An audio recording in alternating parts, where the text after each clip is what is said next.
Carlos Nelson with Cascade Sports. Hey, now how you do that when I start the video? Just tell me that. What the hell is wrong with y'all over there? I had to push the button. So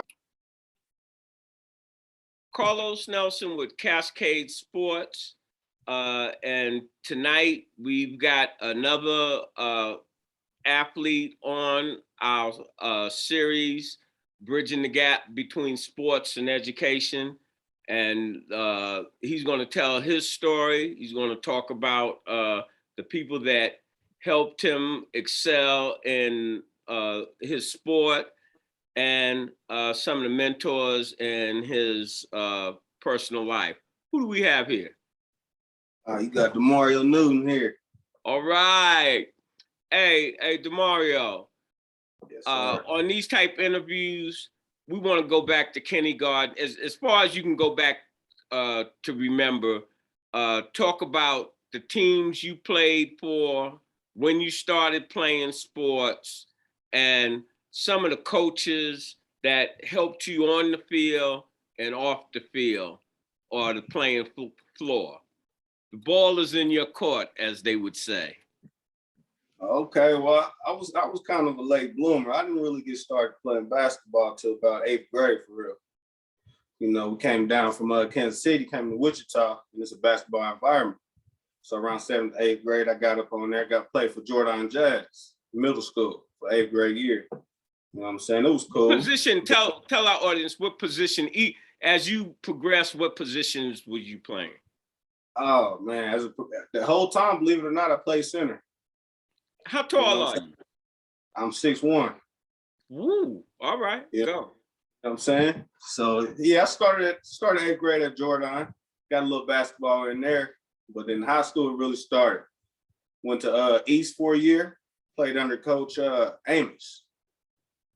You know, so my freshman year, then moved to Heights and played for Coach Allen for Hollywood Heights. And that was, but all through there, though, you know, in between the years, that's where you get your AAU in. And I played what years were you playing? Tell the audience what years you were playing.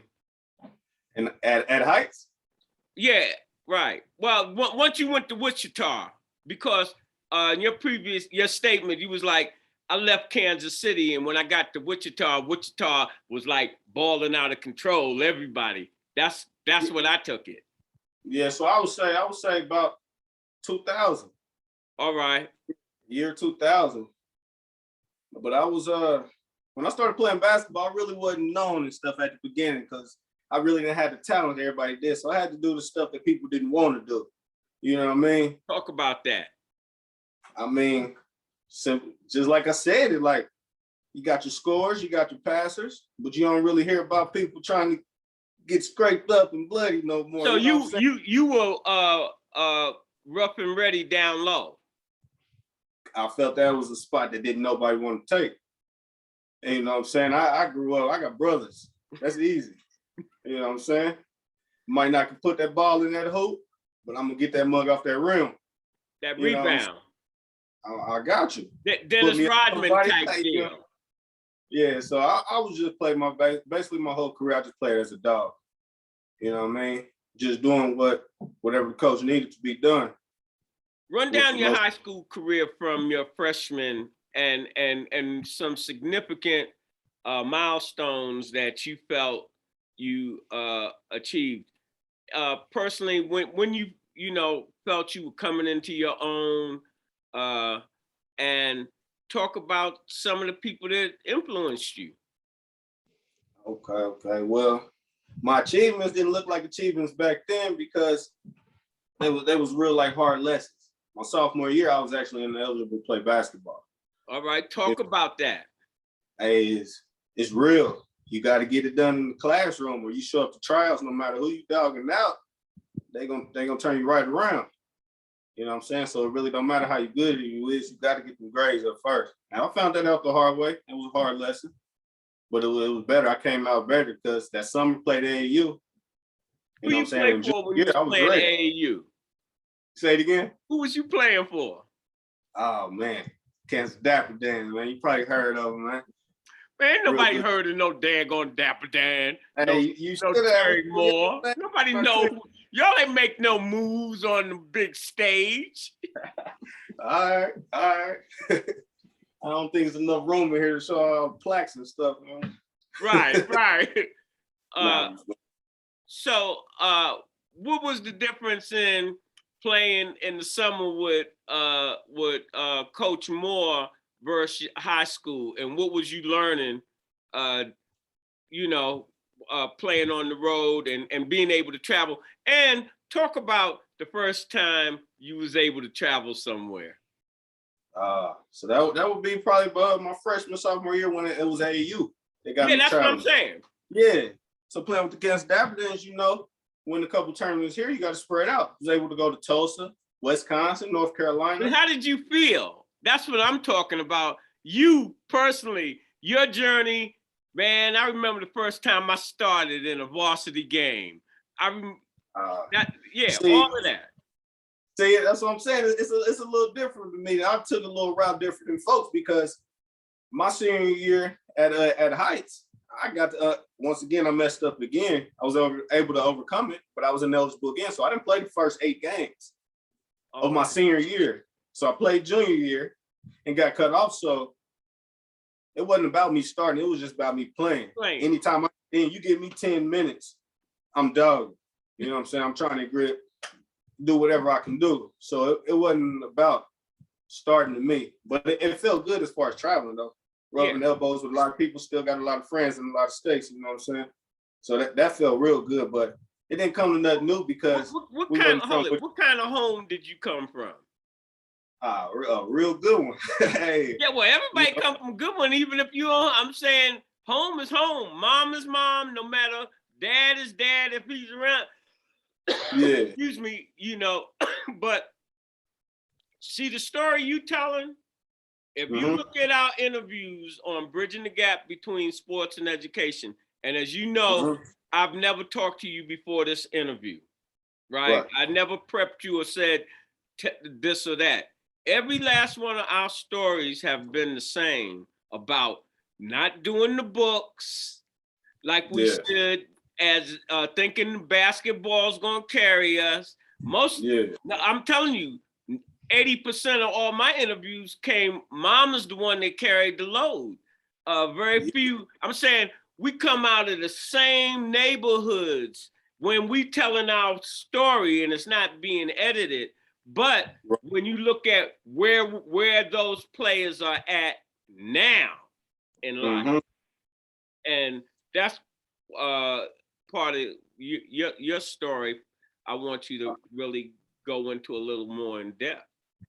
Okay, you just keep it real with you. Yeah, that's the only way. That's what we do here. We go hard in the paint, baby. We get rough and ready down low. Yeah, I heard that. Well, shoot. You know what I'm saying? I don't want to sound like everybody else, but but hold it. Let me say this. As a Black person, all right, you might not want to be like everybody else, but how do you think the world see you as a Black person? Nah, they see me as a Black person. So it's not about, because we come from the same neighborhoods, the same experiences. So all that does for Cascade Media Group and the City of Fountain Coaches Association is codify that the conditions that we have to rise to be successful across the board is the odds are against us, but there are select few through sports that have been able to overcome all of those obstacles, and that's what these stories are about. Right. So get real. Real. Well, shit. I mean, I'm bad. Well, anyway, but whatever. Hold it. We own this station. We got all the time in the world. All right. So I mean, it's real. You mean, just like I do it. I mean, Mama gonna handle the business, but in my case, I had a father too. And my father, you know, I was in a situation where my father was in and out. You know what I'm saying? So you got to do what mama say. You got to get it done. You got brothers and sisters. You got to be the man. As soon as daddy leaves, it's like you had life. brothers and sisters. How many? Talk about that and I what got, their responsibilities and how you felt about that. see, we went. Well, I really didn't feel no type of way because when you come from Kansas City, you know what I'm saying. It's kind of gritty up there, so you learn to be a man at a real young age. You know what I'm saying? When you 5 years old, gritty up here in KC. Huh? You say it's gritty up here in KC?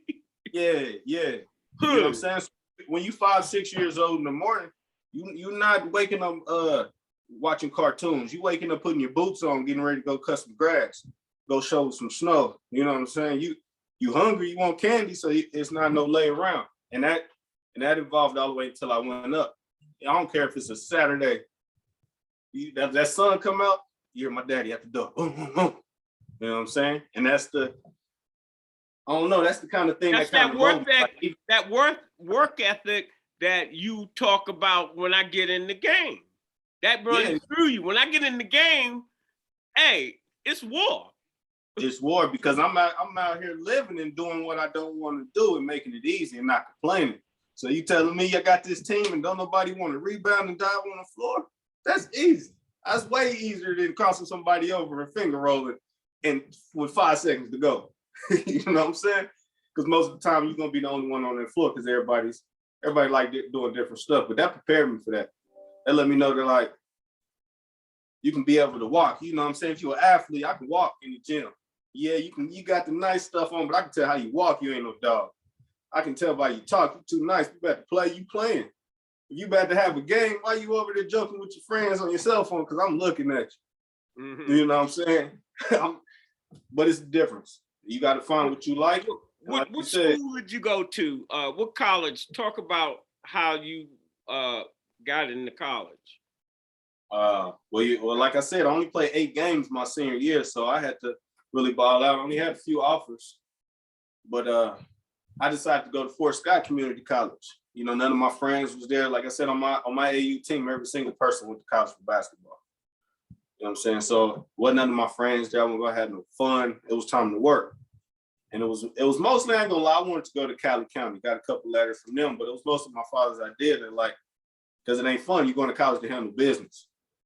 You know what I'm saying? You're not going to college to be with your friends and play around. You're going to try to get Scott, man, has put out a lot of athletes because they've come on our show. Yeah, the rodeo. Girls also.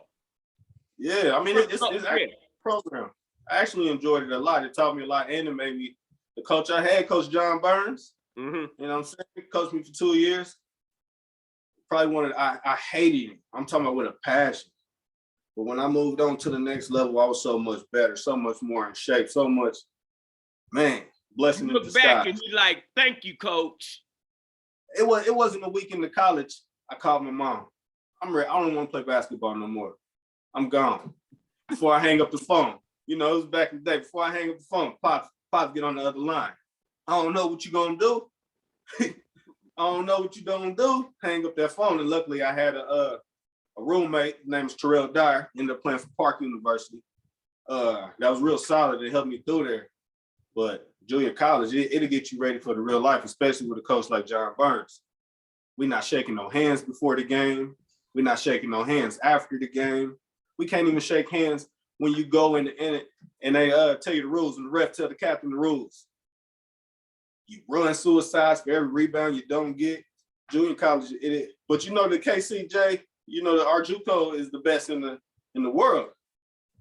You know what I'm saying? So, hey man, my boy Brandon Baguette, over there at the KCK Community College now coaching, took them to the championship, won their division the first time in the school history. And hey man, it's a lot of things going on a smaller level than that Division I and Division II, and a lot of hard ball is being played and a lot of opportunity is being given.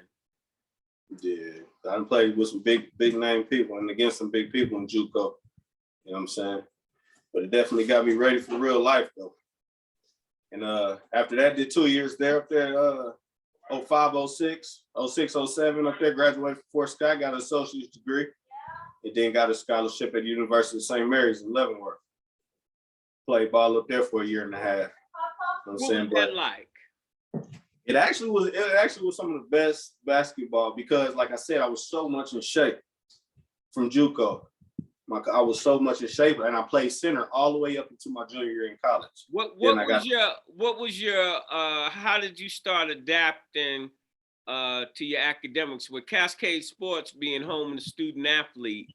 You know, start to talk about how you viewed that part of being a student athlete at this point. Yeah, it's definitely different, but it was I was already really on my stuff at the end of my senior year because I was ineligible. So your parents ain't having that, so I had to clean that all the way up. So going into my first year of college, I was already ready as far as academic wise. Right. You know what I'm saying? Then taught myself just certain ways how to study and taught myself certain ways how to learn things and stuff, you know. So I was pretty much ready for that, but it's like living at high school. That's what I try to tell my little brother. Stuff like college is like living at high school. You really got to be ready for that. You know what I'm saying? Getting ready for class at 7 a.m. And our rules is if you ain't 5 minutes early, you late. My coach was sitting there every day. You'd be sitting in front of the class. You know what I'm saying? You running in on time. If you're not 5 minutes early, you late. Yeah, and you had to sit at the front row. Didn't want to, but it opened my mind up, and I learned way more. You know what I'm saying? So, like I said, it was a blessing in disguise. Hard coach, man. Coach John Burns, man. But crazy. That's coach. What it's about. He left that impression on you. I mean, just because he was just a juggernaut. To start out, you go to college and start out with 22 people. You end the season with 7 people. I even sent 2 people to the Army. It's just because he stay on you and don't let you short. That's like pledging. Yeah, he's good at it though. He stay on you, don't let you short yourself. And that's what a good coach is. Like, so you can see a person. St. Mary's. St. Mary's was easy. I was under Coach Sparkman. And Coach Sparkman really let me do what I wanted to do because I was the rebounder and stuff, but I was so much in shape. I was going by small forwards. Did you ever take part in leading the team? I'm talking about from a leadership standpoint. Was you that type of player? Because some players lead by example. Some players, you already know you're an athlete. Yeah. I really wasn't a team leader. Because it's a difference. Some people love basketball. Some people like basketball. I like basketball, but I chose to play basketball and stick to it because I found something I could do and I seen I can excel. Because out of my class, I'm the farthest one that went, you know, college-wise, out of my whole class. So I feel kind of good at that. Me and Cordell Nawaji, as far as basketball-wise. So it ain't really you got to be the best player to make it as far as it. You just got to do what you got to do. And I really wasn't like a leader. I was the type that I got to get this degree. I got to get this schooling paid for. My mom and my daddy don't have schooling money. I have to get a scholarship. And in JUCO, they'll take you, send your butt home.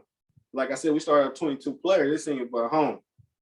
And that's what these young kids don't understand. They think they can ball out of control, but that don't mean nothing to these coaches because they're not giving you money to fail off the team and they lose their job behind and making 50% of the players that got cut off, I'm sorry to cut you off, but 50% of the players that got cut off wasn't even athletic related. Just for not listening, not being able to stand face to face with somebody and let them bark at you, right or wrong. You got to be able to stand there with your chest out and chin up. And once you break, you're gone. Ain't no talking back. Ain't no smacking the lips. You know what I'm saying? You got to be on point. If you got a goal that you want, you know what I'm saying? What? And that's somewhat how when I was dealing with athletes, I was more in the Bobby Knight style. I want you in khakis and a blue blazer and a tie. I don't care what age it is. I don't care if they wearing zoot suits. This is how I want you, and Right. y'all acting like you got some daggone sense. But Mm-hmm. now and I think that has a very important that mindset that you're talking about, that coach, especially with kids that come from our environment that haven't had a lot of structure, haven't Right. had a lot of discipline. The Yeah. ones that can make it through like you made it through, you look back and you understand a lot of guys that didn't make it because possibly the mentors and the people they were around didn't Right. set them up in the right position to win. Yeah. And yeah, because I come from that type of household. My pop say something, my mama say something. There's no rebuttal. So you have to. That starts at home to take, criticism, to take anything and figure it out without complaining. And that's basically what life is for real. Because when the basketball is done, you got to figure it out. You know what I'm saying? So when you graduated, what did you do? Started working, man. Talk about just got a job because what kind actually, of job? like I Tell said, them you got your degree. Now, yeah, what do you got my come out degree. doing? Huh? And I played a year and a half, and the reason why I was a half because I ended up having a child, and I thought in my mind, let's be realistic. I'm not LeBron James. Right. I'm not about to go to the league. I gotta go get some money. So, like I said, I just stopped school and started working. All right. What did Started you working. do? I worked actually while I was at St. Mary's, I worked for Dave & Buster's and Walmart at the same time because I had a 3/4 scholarship and I had to pay for my own room and board, some stuff like that. So that's some of the stuff you might come across too as an athlete. Coach say one thing, and then when you go sign them papers, and when semester come and FAFSA ain't adding up right, you just got an 8% scholarship. You got to make up that money. And you still can't be late to class. You got to get up in the morning, go to work, go to class, go to practice, get out of practice, go to work. But if you're trying to do it, and I felt like I had to, I got too many brothers and sisters. I got my mom and my daddy. It's like, you can't, ain't no settling. It ain't no, hey, hold it. It's California or bust. It's like, got to do this or ain't nothing going to happen. Yeah. So, after you got that first job, run down what your mindset, you got a kid, family, and what you gonna do now? Because I know that's not making enough money. No, that wasn't making enough money. But I ended up, you end up, one thing about having a job, my brother told me this, if you're not applying for another one to make more money, you settling. So I'm constantly applying for more jobs. If I make $13 an hour, I should be applying for something that makes $14.50 and waiting on that to call me back. So I was always, that's what life is. I'm always never stagnant. I always trying to put myself in a position to keep going up. You know what I'm saying? So, had a few little jobs, but after Dave & Buster's and Walmart, I started working for like Chevrolet. Worked there for a minute, the plant shut down, and then at the job I'm at now, just constant working. What do you do now? I'm a steel worker. I'm a steel worker. I work outside in big old forklift, moving steel all day. Steel beams that you use to make highways and buildings and stuff like that. How do you like that? I mean, it's cool. It's all right. I maybe to feed my family. The family. But I tell you the reason why I got a job that pays so much is because that degree is behind my name. Right. I tell you that for sure. You know what I'm saying? So it definitely paid out because I'm not working hard at all. I'm able to feed my family. And I think that's the goal of a Black man. You want to take care of your family. Without a doubt. In wrapping up, Mm-hmm. what would you have to say to the young athletes coming out of high school? Don't do it because you see other people doing it. Don't try to do what other people do. You got scores, you got passers, you got ballers, you got listeners, you got coaches. You just got to find your lane, because if you try to go in the lane that's not for you, it's gonna shoot you right out, straight up. So you got to figure out what you like, what you're comfortable with, and that's about it. What you Man, got? I'm a, Nah, tell them. Remember, we home with a student athlete. okay. What you got to say on that student bit for the young freshmen in high school? Because they got their whole thing in front of them. Yeah, just as a freshman, you got a long way to go. So you definitely can't think of a freshman and just call it quits after the freshman. Like I said, I was ineligible 2.5 out of 4 years, and still was able to go to college and get my degree. It's just if you want to do it, you're gonna do it. If you want to play basketball, you're gonna get the grades. Because when you see your boys out there balling, that's gonna hurt. That feel different. You feel different. I went to college at Virginia State on a full track scholarship. The first semester, I found myself ineligible.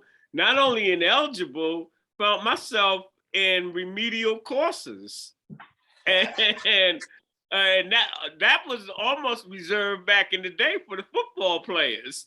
And Yeah. I went to summer school because my dad was like, yeah, he was like, huh? You think I'm gonna pay? You got another, hey, bro. It ain't even the conversation that we had. It's just like, you know your household. You think you have $30,000-$40,000? You gonna put that on your parents? Yeah, he paid me to go to summer school to get my grades up, but then I transferred to Central State, and I really didn't have a whole lot of problems because I learned that you have to study. I thought people just were smart. Right. Nah. It's too many scholarships out there. If you got parents, I say if you're an athlete and you got parents that care for you, you should take it upon yourself and find a job. Like, how can I help them out? That's how I was thinking. Like, they got me through this far. Mm-hmm. Ain't no way I'm gonna say I cannot find a way to go to college. You know what I'm saying? But like I said, it's all how you look at it and what you want. But definitely your freshmen, just starting, don't give up. I don't care if you get cut it first year, second year. If that's what you like doing, it's gonna prevail at the end. You know what I'm saying? It's gonna prevail. Maybe you need to step back from that 3-point line. Maybe you need to step back and look at the game and see who ain't doing what. So you can eat their lunch. You said what? So step back and see what they not doing like you did, and so you can eat their lunch. Hey, so you can eat their lunch. I averaged a quiet double-double all through my career, about 10 and 10, all through college. But that's cool. I'm a 6'1". I'm holding 6'8" dudes, 6'9" dudes. You know what I'm saying? I knew how to do that. I knew how to knock back down. You remind me of, see, I'm old school, West Unseld and West Unseld, DC. Yeah, I'm saying, I'm off the East Coast, and the Knicks guy, when they won the championship, I'm saying you got that body. They might have height, but when you use that body, and if you're a student of the game and you know which way to move, it's kind of rough. And then if you playing that Big East style ball with that rough and readiness, everybody ain't ready to get like that down low. Hey, it's chess, it ain't checkers. I love, but hey, jump out the gym all you want. I'm gonna box you out all the way to the pad under the basket. Yeah. I don't get it. I know you ain't get it. My coach ain't gonna say your man got it. You know what I'm saying? So, hey man, this was a plum pleasing pleasure having this conversation with you. And as we always say in closing, when you invest in your community, you really just investing in yourself. We also close with, Cascade Sports. We go hard in the paint. And when I say we go hard, we go hard.